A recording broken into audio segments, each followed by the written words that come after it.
بسم اللہ الرحمن الرحیم۔ محترم ناظرین کرام، السلام علیکم۔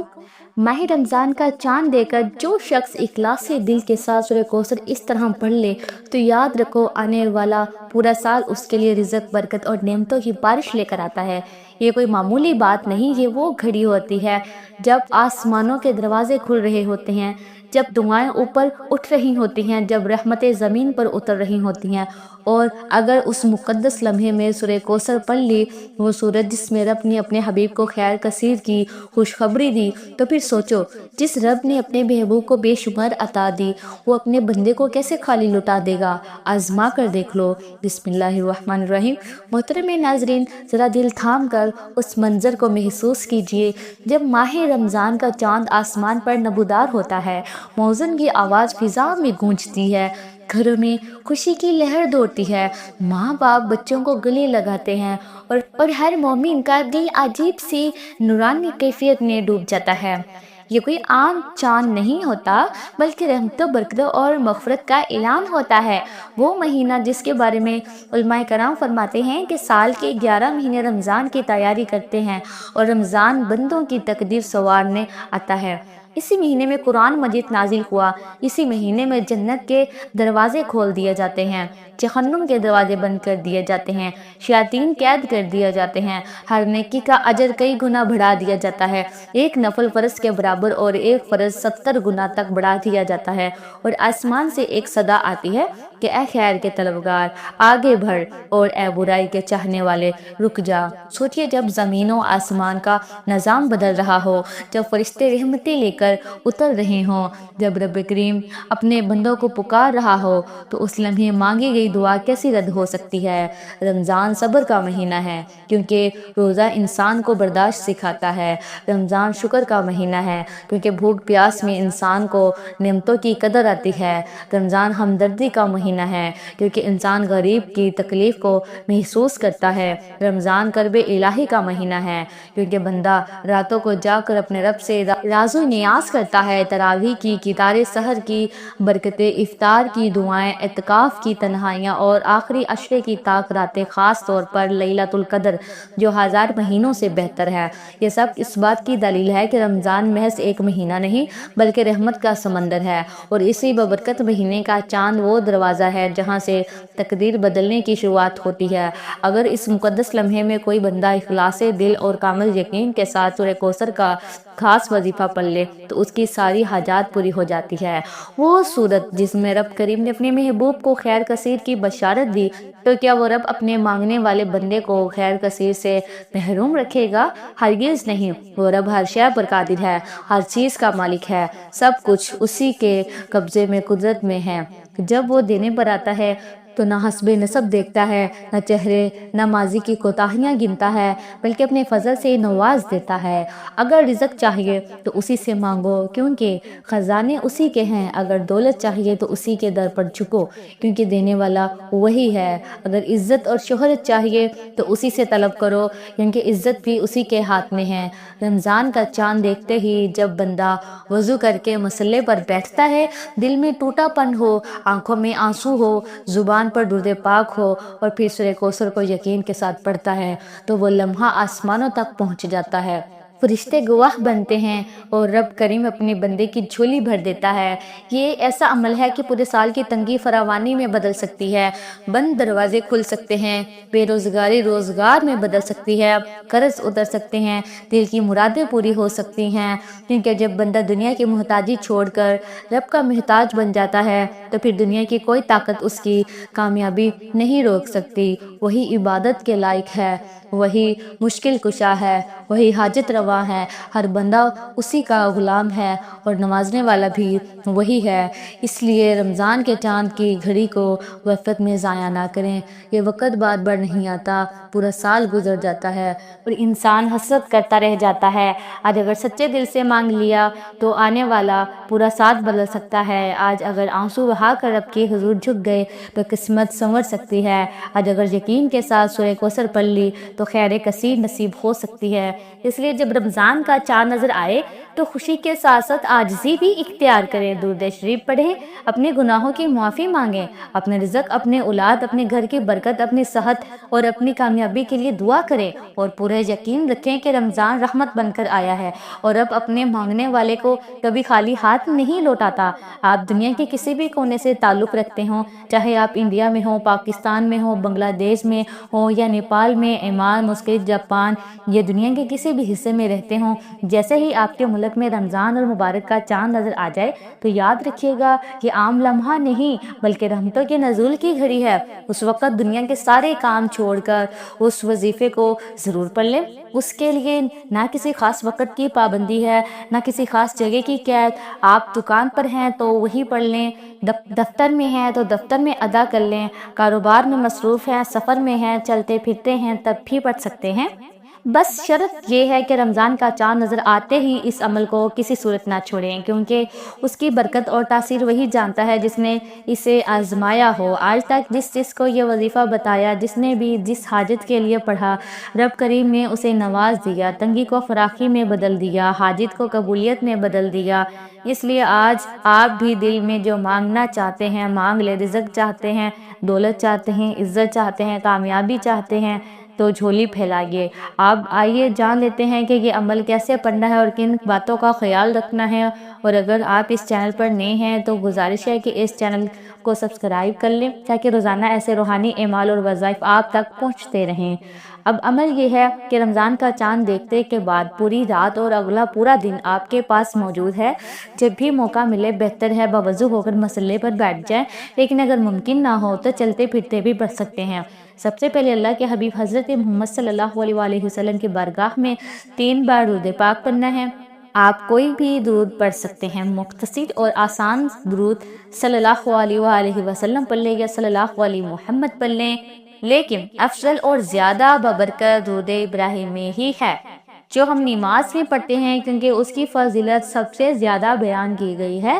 اسی لیے بہتر یہی ہے کہ درود ابراہیمی پڑھا جائے۔ آئیے ایک بار ثواب کی نیت سے مل کر پڑھتے ہیں۔ اللہم صلی علی محمد وعلی آل محمد کما صلیت علی ابراہیم وعلی آل ابراہیم انک حمید مجید۔ اللہم بارک علی محمد وعلی آل محمد کما بارکت علی ابراہیم وعلی آل ابراہیم انک حمید مجید۔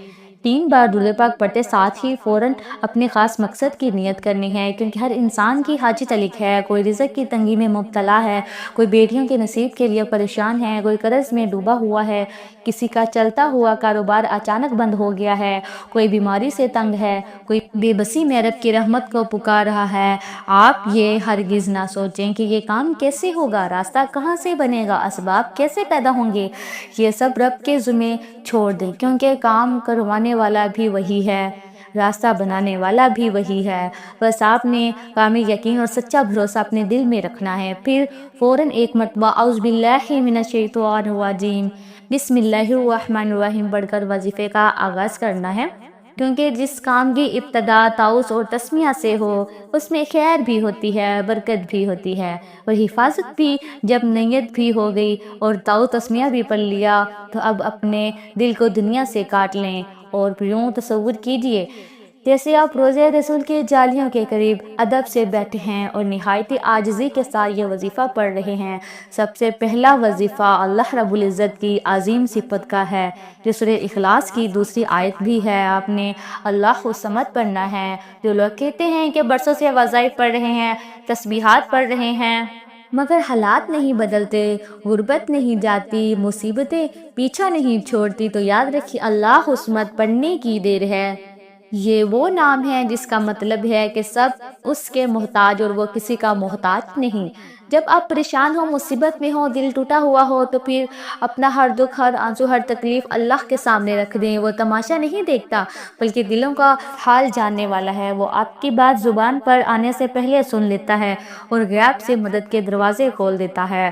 اگر آپ چاہتے ہیں کہ آپ کی غربت، تنگ دستی، بیماری یا پریشانی لوگوں کے سامنے تماشا بننے سے پہلے ہی ختم ہو جائے، اگر آپ چاہتے ہیں کہ غیب سے راستہ نکل آئے، تو آج اللہ الصمد آپ کے لیے خزانہ ہے، لیکن اسی طریقے سے پڑھنا ضروری ہے۔ آپ نے کیسے اور کتنی بار پڑھنا ہے توجہ کیجیے گا۔ اللہ الصمد ایک بار، اللہ الصمد 2 بار، اللہ الصمد 3 بار۔ اس طرح آپ ہاتھوں کی انگلیوں پر پڑھ لیں یا آپ تسبیح کے دانوں پر پڑھ لیں۔ آپ نے 21 بار پڑھنا ہے۔ پڑھتے ہوئے ہر بار دل میں یقین ہو کہ میں اپنے رب کو پکار رہا ہوں۔ 21 بار کا مطلب یہ ہے کہ آپ بار بار عاجزی کے ساتھ اپنے مقصد کو دہرا رہے ہیں۔ اپنے دائیں اور بائیں کندھوں کی طرف نظر ڈالیں کیونکہ دونوں جانب فرشتے موجود ہیں۔ جب آپ اخلاص کے ساتھ اللہ الصمد پڑھتے ہیں تو وہ ذکر آپ کے نامہ اعمال میں لکھ لیتے ہیں، اور جب یہ اعمال بارگاہ الہی میں پیش ہوتے ہیں تو فرشتے عرض کرتے ہیں کہ یہ بندہ تیرے نام اللہ الصمد کو طلب کے ساتھ پکارتا ہے، اور رب فرماتا ہے گواہ رہو میں اس بندے سے راضی ہوں اور اسے اپنے فضل سے نواز دیا، لیکن شرط یہ ہے کہ طریقہ درست ہو، نیت خالص ہو، یقین کامل ہو۔ معمولی سی غفلت بھی اثر کو کم کر سکتی ہے، اس لیے ہر بات کو سمجھ کر پورے دھیان اور توجہ کے ساتھ یہ وظیفہ پڑھیں تاکہ آپ کو اس کی مکمل برکت اور فائدہ حاصل ہو۔ پہلے نمبر پر 21 بار اللہ الصمد پڑھنے کے بعد اب دوسرے نمبر پر جو وظیفہ آپ نے پڑھنا ہے وہ ایک ایسی قرآنی صورت ہے جو الحمدللہ ہر مسلمان کو زبانی یاد ہے۔ ایک مختصر لیکن عظیم صورت جسے پڑھنے والا اپنے رب کے قریب ہو جاتا ہے، اس کی رحمتوں کا مستحق بن جاتا ہے۔ دلوں میں یہ سوال اکثر آتا ہے کہ ہم دعا تو مانگتے ہیں مگر ہمیں فوراً اثر کیوں نظر نہیں آتا، ہماری دعا قبول کیوں نہیں ہوتی؟ تو یاد رکھیں، ایک شخص نے کسی بزرگ سے یہی سوال کیا کہ میرا اللہ اس وقت کیوں نہیں سنتا جب میں مانگتا ہوں؟ تو بزرگ نے مسکرا کر فرمایا کہ جب تم گناہ کرتا ہے تو کیا تیرا رب فوراً سزا دے دیتا ہے؟ نہیں نا، وہ مہلت دیتا ہے، ڈھیل دیتا ہے، پردہ رکھتا ہے۔ تو پھر دعا میں بھی صبر، کیونکہ اللہ رد نہیں کرتا بلکہ بہتر وقت پر بہتر طریقے سے عطا کرتا ہے۔ وہ اپنے بندے کو خالی نہیں لوٹاتا بلکہ اس کے حق میں جو بہتر ہو وہی فیصلہ فرماتا ہے۔ اسی یقین کے ساتھ اب آپ نے سورہ کوثر کو پڑھنی ہے، وہ سورت جس میں رب کریم نے خیر کثیر کا وعدہ فرمایا۔ جب بندہ سورہ کوثر کو پڑھتا ہے، اللہ کا ذکر کرتا ہے تو وہ اپنے رب کا محبوب بندہ بن جاتا ہے، اور اللہ اپنی وحدانیت اور اپنے فضل کے صدقے رزق اور دولت کے دروازے کھول دیتا ہے۔ آج یہی سورہ کوثر آپ کی تقدیر بدلنے کا ذریعہ بن سکتی ہے، نصیب کے بندتالوں کھول سکتی ہے۔ ایسا گرم ہو سکتا ہے کہ آپ اپنی آنکھوں سے دیکھیں کہ کس طرح رب نے آپ کے گھر کی حالت بدل دی۔ اب توجہ کے ساتھ تلاوت سن لیں۔ بسم اللہ الرحمن الرحیم۔ اِنَّا أَعْطَيْنَاكَ الْكَوْثَرَ فَصَلِّ لِرَبِّكَ وَانْحَرْ إِنَّ شَانِئَكَ هُوَ الْأَبْتَرُ۔ آپ سورہ کوثر کو ہاتھوں کی انگلیوں پر پڑھ لیں یا تسبیح کے دانوں پر پڑھ لیں۔ آپ نے 29 بار پڑھنا ہے، نہ ایک کم نہ ایک زیادہ، کیونکہ یہ مخصوص تعداد اور ترتیب مستند عمل کا حصہ ہے، اس میں رد و بدل نہیں کرنی۔ اور یاد رکھیں، چھوٹے لیکن خلوص والے وظائف زیادہ اثر رکھتے ہیں۔ لمبے وظیفوں میں کبھی کبھی دھیان ہٹ جاتا ہے، مگر مختصر عمل کو یقین اور توجہ سے پڑھا جائے تو اس کا اثر گہرا ہوتا ہے۔ اس لیے تھوڑا پڑھیں مگر پورے یقین سے پڑھیں، دل میں کامل بھروسہ رکھیں، رب سے کھل کر مانگیں، اتنا مانگے کہ وہ آپ کو خزانوں کا مالک بنا دے، آپ کے گھر کے بے برکتی ختم ہو جائے، پریشانیاں دور ہو جائیں۔ اصل مقصد الفاظ گننا نہیں بلکہ رب کریم کو راضی کرنا ہے، اور آپ کو میں بتا چکی ہوں کہ سورہ کوثر کو کس طرح اور کتنی بار پڑھنا ہے۔ اب باقی کام یقین اور اخلاص کا ہے۔ اب تیسرے نمبر پر جو وظیفہ آپ نے پڑھنا ہے وہ اللہ رب العزت کے 2 مبارک ناموں کا وظیفہ ہے، ایک اس کا ذاتی نام اور ایک اس کا صفاتی شان کا اظہار۔ آپ نے یا کریم ہو یا اللہ پڑھنا ہے۔ یا کریم ہو یعنی اے بے حد کرم فرمانے والے، اے عزت دینے والے، اے عطا کرنے والے، اور یا اللہ یعنی اے میرے رب، اے میرے معبود، اے میرے سہارے۔ جب بندہ سچے دل سے یا کریم ہو یا اللہ کہتا ہے تو وہ اپنے رب کے قریب سے قریب تر ہوتا چلا جاتا ہے، اس کی آواز زمین سے اٹھ کر عرش تک پہنچتی ہے۔ اب طریقہ ملاحظہ کیجئے، یا کریم ہو یا اللہ ایک بار ہو گیا، یا کریم ہو یا اللہ 2 بار ہو گیا، یا کریم یا اللہ 3 بار ہو گیا۔ اس طرح آپ ہاتھوں کی انگلیوں پر یا تسبیح کے دانوں پر پڑھ لیں۔ آپ نے صرف 11 بار پڑھنا ہے، لیکن یقین کے ساتھ، کیونکہ اگر اللہ پاک کی صرف ایک نظر کرم ہماری زندگی پر پڑ جائے تو وہ ایک نظر پوری زندگی سنوارنے کے لیے کافی ہے۔ اگر آپ بھی اپنے اوپر وہ نظر کرم چاہتے ہیں تو یہ تینوں چھوٹے مگر طاقتور وظائف مکمل ترتیب سے پڑھ لیں۔ پہلے نمبر پر 21 بار اللہ الصمد، دوسرے نمبر پر 29 بار سورہ کوثر اور تیسرے نمبر پر 11 بار یا کریم یا اللہ۔ اور جب یہ تینوں اعمال مکمل ہو جائیں تو آخری میں دوبارہ 3 بار درود پاک پڑھ لیں جو شروع میں پڑھا تھا۔ اب آپ کا عمل مکمل ہو گیا۔ وظیفہ مکمل ہوتے ہی ہاتھ اٹھا کر عاجزی کے ساتھ دعا کریں، اپنے گناہوں کی معافی مانگیں، رو کر گر گرا کر توبہ استغفار کریں۔ اس وظیفے کی برکت سے صغیرہ و کبیرہ گناہوں کی معافی نصیب ہو جاتی ہے۔ یاد رکھیں، دعا وہ خوبصورت عبادت ہے جس میں بندہ اپنی پریشانیاں اپنے رب کے حوالے کر دیتا ہے اور رب اپنے فضل و رحمت سے اس کی جھولی بھر دیتا ہے۔ میرے دل سے دعا ہے کہ اللہ تعالیٰ آپ کو ایمان کامل، صحت کاملہ، لمبی اور بابرکت عمر، کشادہ رزق، حلال عزت، سکون قلب، دین و دنیا اور آخرت کی عافیت عطا فرمائے، آپ کے گھروں میں خوشیاں بسائے، ذہنی اور قلبی سکون نصیب فرمائے، مسلمانوں کی مدد فرمائے، آمین ثم آمین یا رب العالمین۔ اللہ تعالیٰ میرا سنانا اور آپ کا سننا اپنی پاک بارگاہ الہی میں قبول و منظور فرمائے، جو مانگا ہے وہ عطا فرمائے اور جو مانگ نہ سکے وہ بھی اپنے فضل سے عطا فرمائے، نیکی کی بات سننے، سمجھنے اور اس پر عمل کرنے کی توفیق عطا فرمائے، آمین ثم آمین۔